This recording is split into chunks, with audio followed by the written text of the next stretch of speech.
Je préfère vous prévenir, cette histoire parle de choses affreuses qui sont arrivées à une toute petite fille de 7 ans. Donc si vous êtes sensible ou que vous êtes dans une mauvaise période en ce moment et que vous ne sentez pas de regarder cette vidéo, je vous invite à partir. Pour les autres, on commence. Le 30 novembre 2022, une camionnette de livraison s'avance vers une allée en gravier au fin fond du Texas.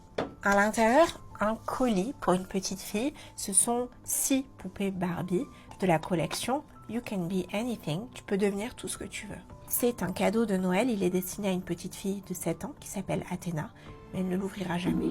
Tout commence dans le comté de Wise, au Texas, à 1 heure au nord-ouest de Fort Worth. C'est un endroit qui est très isolé. Les maisons sont très espacées les unes des autres. Les gens ont assez peu de voisinage. Et c'est là qu'Athena Strand habite. Elle a 7 ans, elle va au CP et elle vit avec son père et sa belle-mère. Ce mercredi-là est un mercredi ordinaire. Elle rentre de l'école avec le bus scolaire, comme d'habitude. Elle joue avec sa sœur dans une espèce de dépendance de la maison. Elles sont en train de trier du linge, mais elles s'amusent entre elles.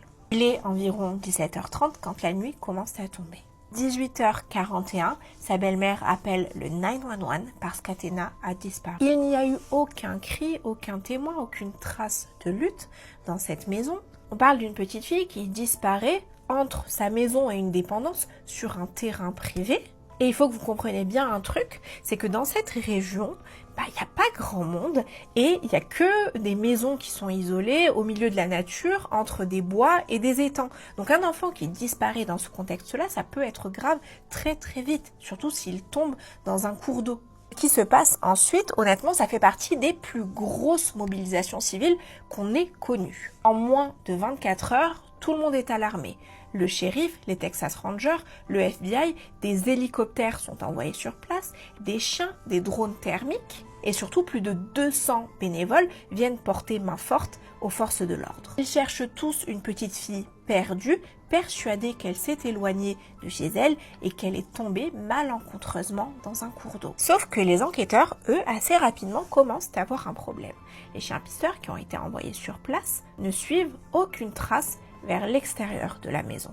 Ils sentent comme si l'enfant avait avancé jusqu'à un point fixe et s'était arrêté là, qu'elle avait disparu à cet endroit-là. Pour eux, ça veut dire qu'une seule chose, c'est qu'Athena a été enlevée. Alors, les enquêteurs font ce qu'on aurait tous fait, ils commencent à faire la liste de toutes les personnes qui sont venues sur cette propriété dans la journée. Ils regardent l'heure à laquelle la petite fille était avec sa sœur et grâce à un système de suivi de colis, ils se rendent compte qu'au moment où l'enfant a disparu, une camionnette de livraison s'est rendue dans cette maison. Son nom est Tanner Lynn Horner et il est âgé de 31 ans. Et là, si vous êtes comme moi, vous vous posez très certainement la question de si ce gars a essayé de l'enlever chez elle, il y a ses proches pas très loin, pourquoi la petite fille ne s'est pas enfuie en courant, pourquoi elle n'a pas hurlé, pourquoi personne n'a rien entendu. Alors je vais essayer d'être très précise sur ce point-là parce qu'il y a beaucoup de choses qui circulent sur cette affaire. Cet homme ne lui a fait aucune promesse. Il lui a pas proposé de bonbons, il lui a pas dit « Viens, on va voir des animaux que j'ai chez moi ». Il lui a pas dit qu'il avait des cadeaux pour elle dans son camion. Il l'a approchée avec son uniforme et il l'a menacée. En fait, quand il s'est penché vers elle et qu'il s'est approché d'Athéna, il lui a dit qu'il fallait surtout pas qu'elle crie, surtout pas qu'elle essaye de partir parce que sinon il allait lui faire du mal et il allait faire du mal à sa famille. Ce qui l'a rendu crédible dans les yeux de cette petite fille à ce moment-là, c'est l'uniforme de livraison qu'il portait sur lui. Vous savez, on apprend tout le temps aux enfants de se méfier des inconnus, de se méfier des gens qui leur font des promesses, qui leur disent de venir avec des bonbons, etc. Mais on leur dit pas de se méfier des gens qu'ils côtoient au quotidien. Ce livreur, il venait régulièrement chez eux. Il voyait son père récupérer des colis de la part de cette personne et elle se posait pas de questions. C'est essentiellement pour ça qu'elle lui a fait confiance. Le 2 décembre 2022, les enquêteurs le retrouvent. Il est en train de faire sa tournée, comme si de rien n'était. Il livre ses colis normal. Il est arrêté, il est emmené au commissariat, il est interrogé et assez rapidement, il craque. Il avoue et il dit même aux enquêteurs en substance « Je peux vous montrer l'endroit où elle est ». Il les conduit de lui-même jusqu'à un endroit assez isolé, à environ 16 km de là où Athéna habite. et c'est là qu'il retrouve malheureusement son petit corps, 48 heures après sa disparition. Bestie, tiens-toi bien parce que la version qu'il va donner, la première version qu'il donne, c'est celle qui va être diffusée massivement dans les médias.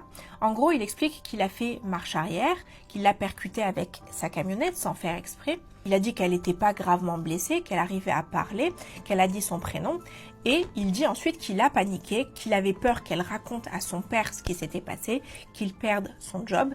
Il l'a pris dans la camionnette et il l'a étranglé. En gros, tout ça là, c'est un accident qui a mal tourné. Certes, c'est tragique, mais c'est un récit qui, entre gros guillemets, peut être acceptable. Un accident, ça arrive à tout le monde. Sauf que ce récit-là est complètement faux. Et une équipe de procureurs va mettre 3 ans et demi à le détruire pièce par pièce. En avril 2026, après différents reports, le procès de Tanner s'ouvre enfin. Et il y a un énorme coup de théâtre dès le premier jour, c'est qu'il plaide coupable. Il est accusé, je vais vous lire, de meurtre aggravé sur un mineur de moins de 10 ans, d'enlèvement aggravé, et il reconnaît tout en sachant qu'il risque la peine capitale pour ce qu'il a fait. Le procureur commence le procès avec une phrase qui résume à mon sens toute cette affaire. Il dit, et je cite, « La seule chose vraie que cet homme ait jamais dite à la police, c'est qu'il l'a tué. Tout le reste, c'était mensonge sur mensonge, sur mensonge, sur mensonge. » L'accident présumé de la camionnette, c'est complètement faux. D'après le médecin légiste, la petite fille n'a pas été percutée. Elle était indemne quand elle est montée dans la voiture. Les enquêteurs sont persuadés qu'il avait l'intention d'enlever cet enfant. Et il y a autre chose qui a été révélée durant ce procès, c'est que cet homme, pendant cet interrogatoire, a attribué le décès de cette petite fille à une double personnalité, une entité qu'il appelait Zéro. Et il a même joué ce personnage, cette autre personnalité, devant un des enquêteurs. En gros, au moment où il a avoué à la police, il essayait de se faire passer pour quelqu'un qui n'est pas, quelqu'un d'irresponsable pénalement. Et puis, il y a une preuve qu'il a oublié qu'il ne pouvait pas effacer, c'est que la camionnette de livraison qu'il conduisait était équipée d'un système de caméra de surveillance. Cette caméra a filmé le moment exact où l'homme a soulevé Athéna pour la mettre à l'intérieur. Il a essayé de recouvrir l'objectif avec sa main, mais cette caméra elle est équipée d'un micro, donc on entend tout ce qui s'est dit. Il n'y a pas pensé à ça. L'audio a continué de tourner pendant plus d'1 heure. Je ne vais pas vous décrire tout ce qui s'est dit. Ça a fait pleurer les jurés qui étaient dans la salle. Sachez juste qu'il a fait beaucoup de mal à cet enfant. Il a malheureusement abusé d'elle. L'ADN de cet homme a été retrouvé sous les ongles d'Athéna. Elle a essayé de se défendre malheureusement et il a fini par l'étrangler. Maintenant, il y a un truc que j'ai pas beaucoup vu passer dans les différentes versions de cette histoire, c'est le fait que cet homme portait un uniforme, qu'il travaillait pour une société de livraison. Il travaillait pour FedEx, mais c'était un sous-traitant de cette entreprise. FedEx, ils ont un système de recrutement qui est assez poussé, qui est assez méticuleux. Cet homme-là n'aurait jamais dû se retrouver à travailler pour eux. Son employeur, c'était une boîte qui était domiciliée dans une maison individuelle dans le Texas. Bref, c'était quelqu'un d'assez peu scrupuleux qui voulait juste se faire de l'argent en employant des gens et en les sous-traitant à FedEx. Et on sait aujourd'hui qu'il a été accusé dans 3 affaires distinctes d'abus sur mineurs, des affaires qui étaient en cours et qui n'avaient pas encore été ajoutées à son dossier. Et peut-être que si son employeur avait été un tant soit peu méticuleux, il aurait vérifié qui était la personne qu'ils embauchaient. De camionnettes. C'est fou de se dire que des gens comme ça se retrouvent avec des clés d'immeubles, des clés de maison qui peuvent rentrer chez n'importe qui en sachant que c'est des prédateurs. Et puis il y a quelqu'un dont on parle pas assez dans cette affaire, c'est Maitline, la maman d'Athéna, celle qui avait commandé les Barbies pour Noël. Elle aurait pu se sentir coupable et essayer de disparaître, de se morfondre sur elle-même, mais elle a fait tout l'inverse. Elle a repéré une faille dans le système américain d'Amber Alert, c'est l'équivalent des alertes enlèvement chez nous, qui ne peut être déclenchée que si on arrive à prouver avec certitude qu'il s'agit d'un enlèvement. C'est la même chose chez nous. Le soir où Athéna a disparu, personne ne pouvait prouver que c'était un enlèvement. Tout le monde pensait que la petite fille s'était perdue et on a perdu de précieuses heures. Si son visage avait été diffusé un peu partout, peut-être qu'on aurait pu la sauver. Elle s'est battue pour sa fille, elle est allée voir différents élus et grâce à elle, une nouvelle loi a été votée qui dit que l'alerte Amber peut être déclenchée dès qu'un enfant est signalé disparu sans avoir à prouver son enlèvement. L'alerte est déclenchée, pas dans tout le pays, mais dans un rayon de 160 km du dernier endroit où il a été vu en vie.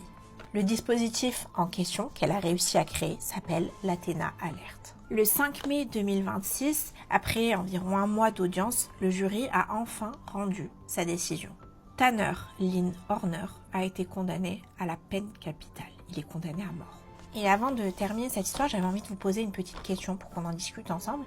Est-ce que vous pensez que FedEx, dans ce cas-là, ou les grandes multinationales, quand ils font appel à des sous-traitants, doivent quand même être tenus responsables quand il arrive des incidents aussi graves? Dites-moi ce que vous en pensez, besties.